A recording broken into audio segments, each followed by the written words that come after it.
Welcome to the MYBcast, a podcast devoted to exploring alternatives for self-care through somatic touch therapies of all sorts. We're fascinated with the mind-body connection, and so are the people we talk with. Today, we're continuing our series Seeds. Seeds is a podcast about a set of somatic touch principles that we call somatic mindfulness. When we integrate these principles in our work, what are we experiencing? What happens for different therapists who embody these principles? What changes in their practice and in their lives? In Seeds, we talk with members of our growing somatic mindfulness community. How are they adapting a tuned touch to their work, and how are their clients responding? Seeds is for anyone interested in somatic mindfulness and what it can do for them. What's so beautiful about somatic mindfulness is that it recognizes the student in all of us, exploring, studying, and developing this work that we love. The journey is rich, one that allows us to develop ourselves by simply being with our clients. Hi, I'm Richard Mack, and I'm here with my co-host Madelana Ferrara. Both Maddie and I are masters of somatic therapy and education, as well as teachers of somatic mindfulness. We're co-founders of the MYB, a successful somatic therapy clinic in Cedar Grove, New Jersey, which is right outside of New York City. Today, we're excited to talk with our guest, Becca Sanker, and learn about what somatic mindfulness means to her and how it's impacting her work. How are you doing this morning, Madalena? I'm doing great. Welcome to the show, Becca. And uh, hello from Dr. Fernando, who's traveling to Florida today. He said to make sure to give you a greeting. Hi guys. So glad to be here. I know that Dr. Fernando is traveling, so that's pretty awesome that he's sharing more and more. Um, how are you guys today? Doing great, doing great. And thank you for taking time this morning to be part of our show. So let's start about you and your journey.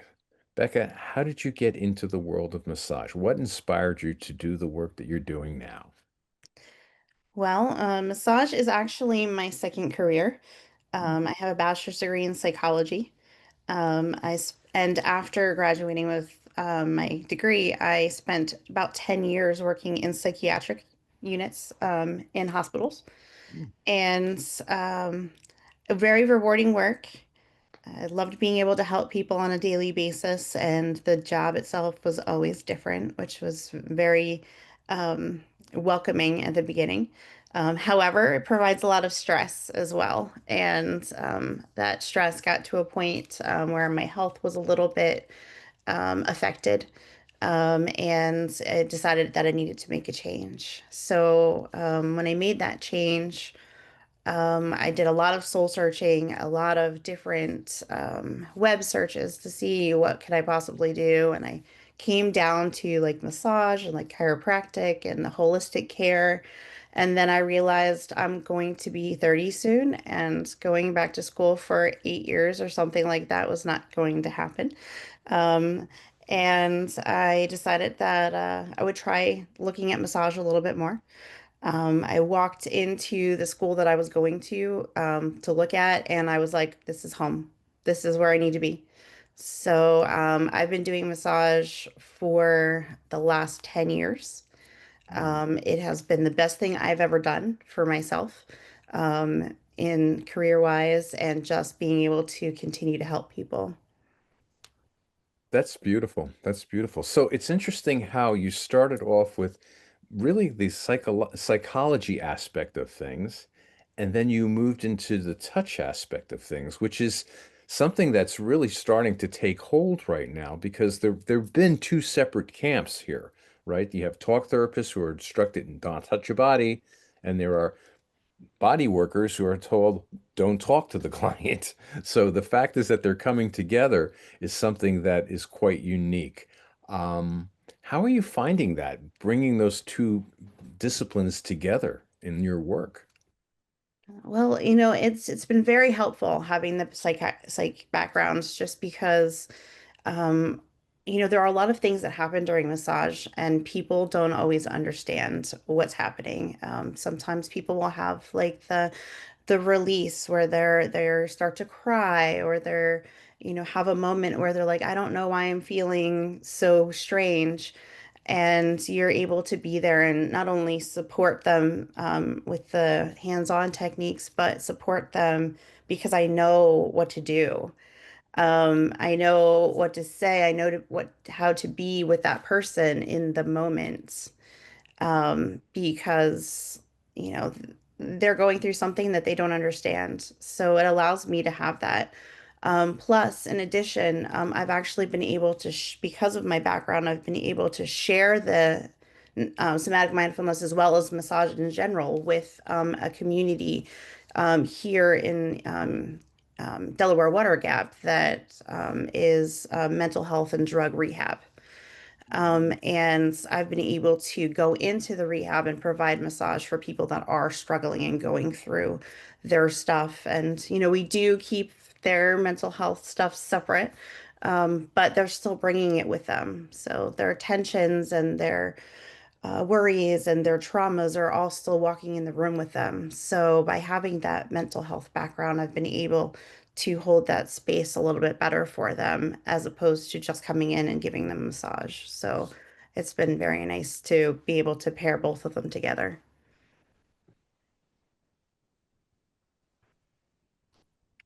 So, interested in how you found somatic mindfulness and what's your journey with it been so far? Yeah, that's an amazing question. So, part of it is, the never-ending search for CE classes. And, you go in and you look and you look, and then there's a couple of hotbeds here in Pennsylvania where you look at Harrisburg, you look at this place, you look at that place to see what's popping up. And the second that I saw it pop up in Harrisburg, I was like, ooh, I need to do this. And of course it's CEs, but I wasn't worried about that. I tend to be what I call a CE hoarder, so I never have to worry about that. I'm always learning, always. And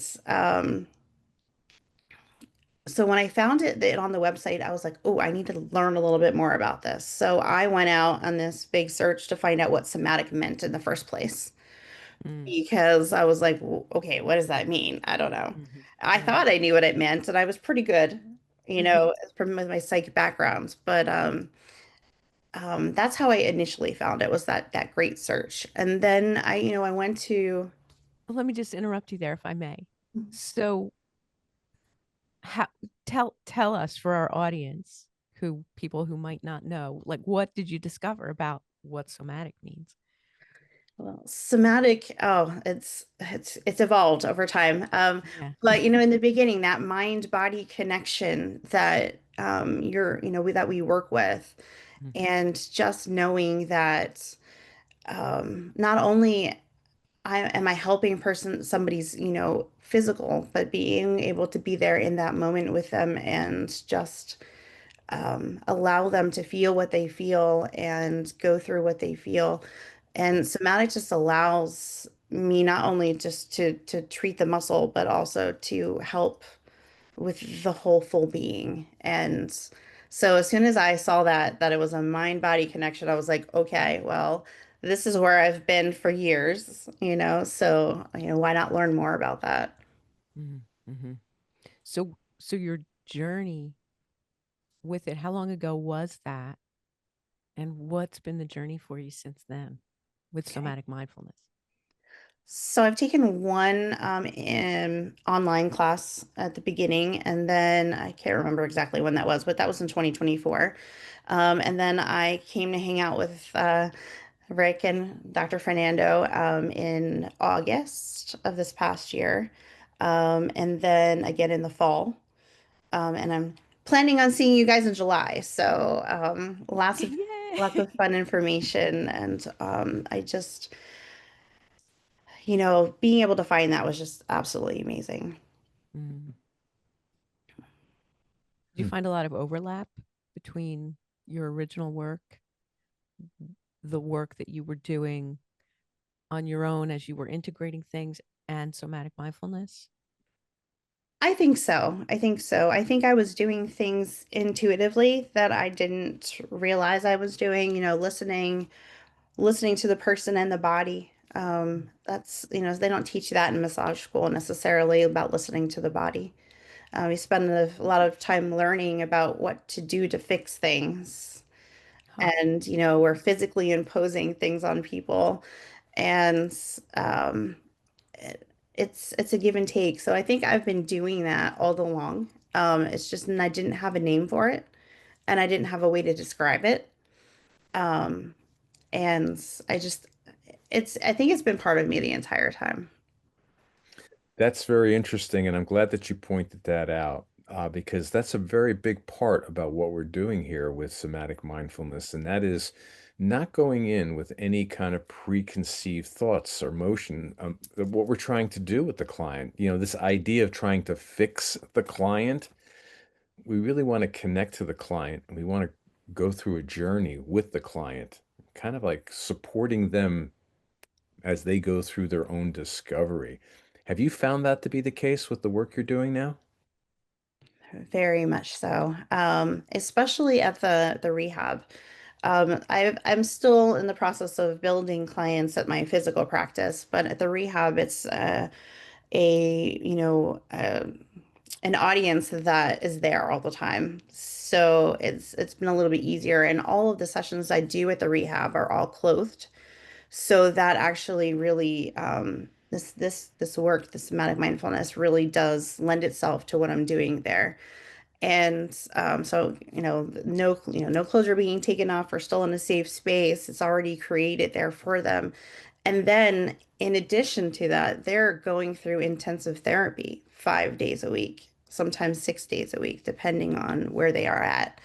And their days are very long. So they're feeling all the things in their body as they're going through those sessions, and then they're coming to see me, and we're able to, quiet the mind and the body and just kind of start to release some of that as well. Fascinating, fascinating. Um, Madelana does a lot of work where she incorporates the the psychological aspect, the talk aspect, really behind the scenes, and then kind of like working where the body comes together.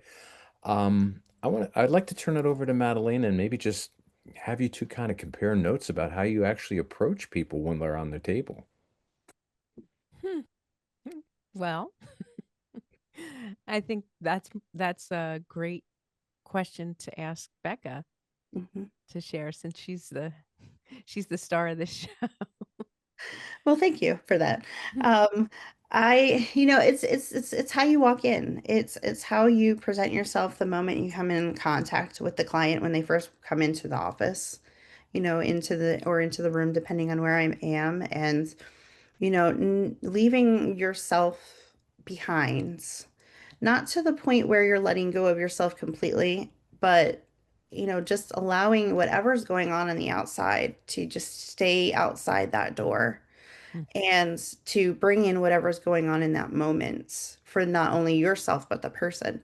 So starting that conversation about, hey, how are you feeling right now? I know you're coming in with maybe this shoulder injury, or maybe, your lower back really hurts, and I know that's important to you, but how are you feeling in this moment and what's going on in that moment? And I think, walking in the room that way just creates a brand new way of seeing things and a brand new um, path for the whole session. Hmm. It's really interesting to me, Becca, the juxtaposition of the two different practices that you have. This one practice with the general public, and then this other practice that to me sounds really exciting and juicy and rich to work in a rehab situation, which is actually pretty amazing opportunity to get, I would think. And I'm kind of curious, and I don't know, this is coming out of left field maybe, but your own contrast between working with the two populations, and maybe if there's a way that your study of somatic mindfulness has influenced what you do, how you do it with both populations or differently with the two? Is that too much? No, it's okay. Okay. Um, it's a transition for sure. And the transition hasn't fully happened at the office yet. It's a lot easier to do with that dedicated audience at the rehab. But I am starting to see now that I am trying to educate not only my clients, but the clients that are potential clients, to just tell them what it is. And for some way, they're finding me. Just expressing this is what's going on. I have a separate page on my website for it. And I'm slowly building the clientele that is all about somatic work and all about mindfulness while keeping the people that I've been with for a long time. I've had my practice for 7 years, and I have a lot of people that are very trusting and loving the environment. And some of those peoples are not interested in that. Oh, okay. Some of them see that as a different path and they're not interested. But that doesn't mean that I don't do some of it when I'm walking in the door. Yeah. I'm still checking in with them, maybe a little bit differently, but I'm checking in with them. And I'm checking in with myself, and I'm walking in, and I'm still using some of the hands-on stuff that we've learned in class, and incorporating it into them. So they're really getting some of that without putting, the formal name on it. And so that's kind of how I've transitioned with some of my existing clients. But I'm finding more and more as I'm doing more work like this, people are coming in that just fit the bill. That are, the ones that are going through things outside and they need the extra support. And I've been able to do that as well. Hmm. So did the did the somatic mindfulness influence change what you do or how you do what you do in any way? I think it's more of how I do what I do. Tell us. And that's because I'm not walking in a different mindset, which I've already said, Right. but I'm looking at the body differently. I'm approaching the body differently. I know that person that walks in has this shoulder thing that's been bothering them for years, or maybe, their neck is bothersome, and I know it's there, but I'm asking as for Dr. Fernando and Rick say, with the question. I'm coming in with the question. I'm asking, what does this body need in this moment? And that is for every client, regardless of what I'm doing with them. So I'm listening, You're and asking that inside of yourself, right? yes, Yeah. inside my own head. Mm-hmm. And I'm asking the body to let me know what it needs. And so even if the client's not necessarily interested in somatic work in general, I'm still checking in with that body and saying, "Hey, tell me what you need me to do so that I can help it." And a lot of the times, it's the best of both worlds in a way, because the client is still getting what they're asking for. But I'm also checking in with the body, and the body is letting me know that, hey, that shoulder, that's the problem. But right now, I'm feeling it here. And I think if you work on this, that will feel better. Mm. So just being able to walk in that door and immediately checking in and asking that question, what's going on with you today, in my mind, into my hands, what's going on today, so that I can help on both levels. Hmm. Do The you ex- have sorry,